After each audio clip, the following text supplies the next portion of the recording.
For those of you that have been watching this stuff a while, you remember the FMT, the 94 F-150 that we stuck a old school 302 in, along with a 5-speed from this series of truck, and made it pretty much a manual version with carburation and a hybrid HEI distributor, so there's no more EEC4 ignition nor fuel injection. As you can tell, it still runs and hums. We also put that little cheap Chinese aftermarket gauge cluster in there that kind of helps monitor everything a little bit better than our stock gauges because they're a little goofy. I still have to hook up the fuel gauge because this thing is supposed to be able to learn sending units and read an accurate reading on your fuel gauge. So that's going to involve me tapping into the line going to that fuel gauge, which is reading kind of goofy, and tapping it into the line for this thing and seeing if this crap actually does what it's supposed to do, or see how to do it as far as instructions are concerned. That gauge right there shows full when it's really like 2/3, maybe half full, so we need some redundancy there. We also have our crapped out radio here that does nothing because, well, the button to turn it to AM FM doesn't work. It's old. But we do have a media player right here, all digitized and everything, Bluetooth connectivity and all that garbage, along with a wiring harness to adapt it to the stock wiring on there. And last thing I need to do is replace an AC hose so I could charge that up and see if I actually have working AC. So the first thing we're going to do is do this radio, because that's the easiest thing. Pop that out, put the wiring harness on there in our sleeve, and pop all that garbage in, and then rock and roll on the radio. So let's get started with that.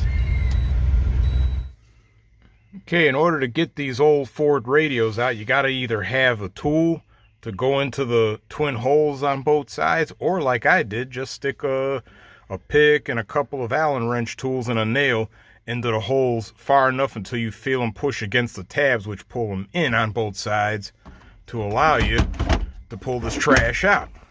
So with that all said and done, now I got to do the wiring harness. Stand by. Okay, we got all our plugs here. These two are the adapters for the Ford stuff, and this is for our radio right here. This diagram here is for the Ford stuff to at least tell you where to put all the wiring. And of course the radio itself has its diagram too, so you can't mess anything up. If you can read, you can get this wired up right. Have my little Hart brand battery powered soldering iron that I'm going to get to try out for the first time, so we'll see how that thing works just as well. So I'm going to go ahead and solder this crap up, throw some heat shrink tubing on everything, and also put our little sleeve in here so we can go ahead and get this radio mounted. Stand by. Alright, got all our wires soldered together, heat shrink tubing over them. A little soldering iron worked pretty good. It took maybe about a couple minutes or so to heat up, and heated up rather well.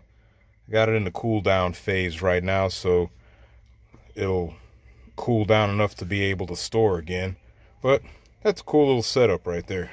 Been needing one of these things. Better than using a butane unit or even a big unit, any of the big soldering irons where I need an extension cord and all that crap. But I'm going to go ahead and wrap this up with some electrical tape and move on, get our radio in. Alright, wrapped up in electrical tape. Got our little sleeve right here. Do all this crap single-handed because I was too lazy to get a tripod. But slide that sleeve up in there. Do it nice and carefully.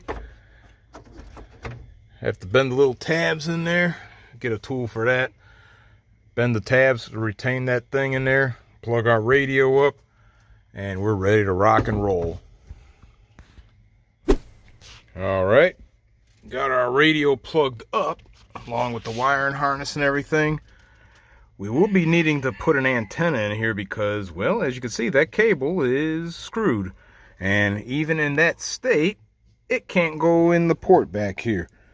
Not that it's a big deal, because for all intents, I haven't listened to a radio in probably the last few years. I've just turned on the Bluetooth and sync to some streaming music channel. So that's what I'm going to do. I'm going to go ahead and plug this garbage in and turn this thing on so we can set up the Bluetooth to our phone and get some sound in here.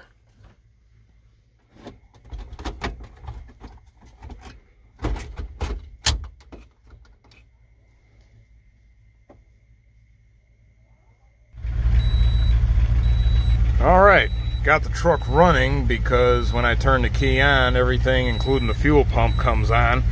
So we have the radio on, it's on the Bluetooth mode already, and I have my phone set up accordingly to play. And as you can tell, we do have some sound here. I just wanted to demonstrate how the sound is coming out through the speakers with the engine running. Not bad. Never mind the fact. Never mind the fact that. Let me pause that. Don't need to hear his monotone voice, but I do have the volume cranked all the way up, almost like a couple points off. Now it's cranked all the way up. Double barrel hydroponic garden set. Like I say, not bad a sound. So yeah, radio's good. So with that, our next move is going to be getting behind that gauge cluster so I could get to the fuel sending unit wire going to the gauge so we can hook it up to that little gauge cluster, see if we can get some action with that. So again, stand by. Okay, after doing a little researching to get the wiring of our sending unit and actually figuring out what to hook up to this little aftermarket gauge, for whatever reason or another, I can't get this thing to calibrate. The little button on top of this thing that I'm assuming is supposed to be for calibration. Unfortunately, the instructions for this thing have long since vanished, and I can't find any documentation online on exactly how to use this thing. I mean, it is a little cheap Chinese gadget, but unfortunately, I can't get this thing to do anything as far as calibrating to even read any kind of number, much less an accurate number of our fuel level. So whether that's because I have one of the faulty devices that ran off the assembly line or I'm missing something, I have no idea. The only thing this means is later on down the road, if I'm going to do anything, I'm probably going to be replacing this particular gauge. Now, I've seen another one that was more or less a unit that fits in the 2-inch gauge socket like a standard gauge, but does the same function as this as far as the 4-in-1 function. I might mess with that. Still all cheap Chinese stuff, but this unit's actually more than this one, probably about 3 times more. The only other option behind that would be to try to find an aftermarket racing gauge that is calibrated to a Ford sending unit and mounting it somewhere on here. Whatever. More than likely, I'm probably just going to get that 2-inch gauge cluster that's a 4-in-1 unit because it'll look a lot better than this little unit here as far as a nice little round gauge, because whether I mount it here or on the A-pillar, it'll just look a little bit better. Anyway, with that, our next move is going to be our AC.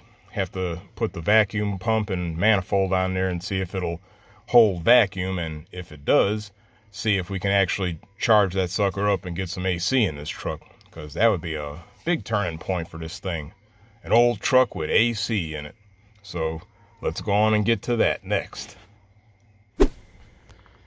Okay, we have our AC hardware hooked up, manifold gauge, vacuum pump, all that stuff. One other little thing I want to make note of. Because of the stripping of the old wiring harness, we didn't have a plug for our compressor. But through the power of Google, I was able to find the wiring schematic and find where to tap into the remaining AC wiring to get a line coming from our little plug right here. Let me plug that back up. We're going to need that. But coming from there, going around, coming to the compressor, plugging up, all that good stuff. We even got a ground, all that.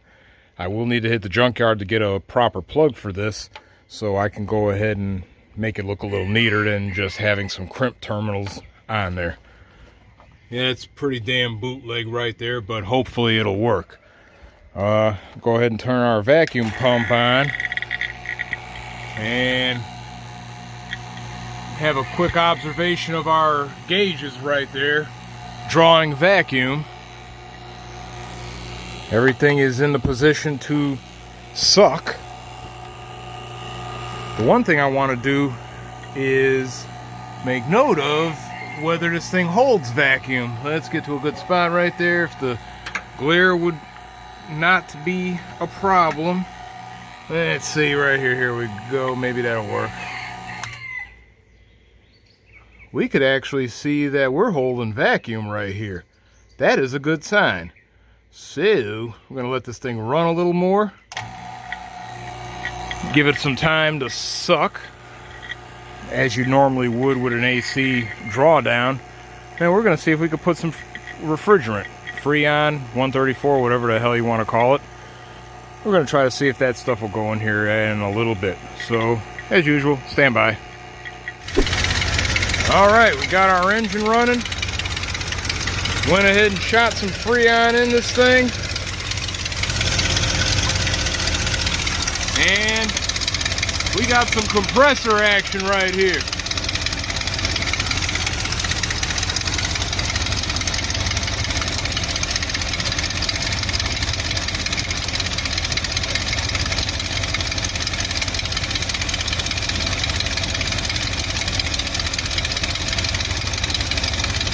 I'm sure this older system's gonna need a lot more Freon than what I'm putting in here from one can, but just the fact that this compressor is kicking on via the feedback from that switch right there is all a good sign.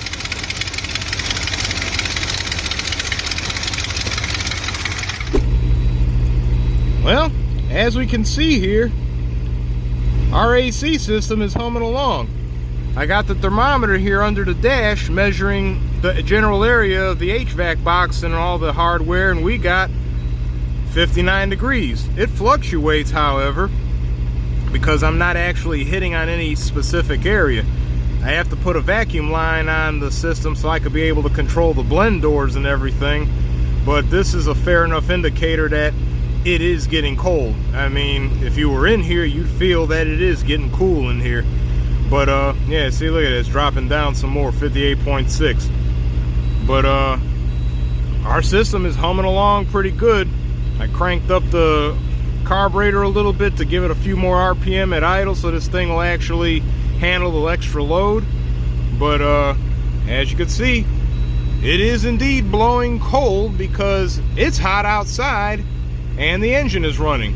Normally it would be way hotter than 58 degrees under this dash, so I call that a win. Along with our radio, that is also a win. Only thing that ain't a win is our fuel gauge, which, if you were to go off of that indicator, you'd be sadly mistaken. That is not full. We'll figure that out later, do a little more research and see what we can do about addressing our fuel gauge issue. When we do, you'll be the first ones to catch that on another video. So, till the next time, I'm gonna get out of here, shut this thing down, and go ahead and do some other work. But till the next time, as usual, hit the like, subscribe, notifications, all that good stuff, and we'll catch you in a future episode, whether it's this truck or some other project we're working on. So till the next time, we're out.